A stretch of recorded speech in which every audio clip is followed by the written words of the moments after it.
Rassemblés dans un esprit de solidarité et de responsabilité face aux défis environnementaux qui touchent la planète, l'Église catholique du Bénin renouvelle son engagement à fédérer tous les diocèses du Bénin à la sauvegarde de la maison commune qu'est la terre. Cette conférence de l'OCOSA n'est que l'élargissement du programme Église verte de l'archidiocèse de Cotonou. L'objectif général de cette conférence est la mise en place d'une stratégie efficace de la prise de conscience écologique intégrale aux fins d'une contribution substantielle de l'Église au Bénin à la sauvegarde de notre maison commune, la terre. Il s'agira donc de manière spécifique d'abord d'internaliser les deux outils que sont Laudato Si et Laudate Deum.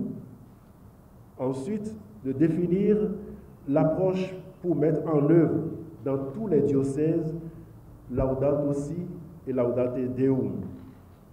Enfin, d'identifier le mécanisme d'enseignement de l'écologie intégrale à travers les structures d'éducation et de la catéchèse. Une ingénieuse approche qui participe à un Bénin vert. Cette conférence de l'OCOSA est une matérialisation de la recommandation du cardinal Tierney. Il nous appelle à une écologie intégrale, soulignant que la protection de l'environnement va de pair avec la lutte contre la pauvreté et la promotion de la justice sociale. Il nous exhorte à transformer nos modes de vie, à adopter des pratiques durables. Le 20 janvier dernier, nous avons eu la table ronde sur le programme Église verte et le pape avait envoyé donc le préfet du Dicaster pour le développement humain intégral. Lorsqu'il est venu, il a fait une recommandation. Il dit que l'archidiocèse de Cotonou ne peut pas être une église verte alors que les autres églises diocésaines sont des églises brunes.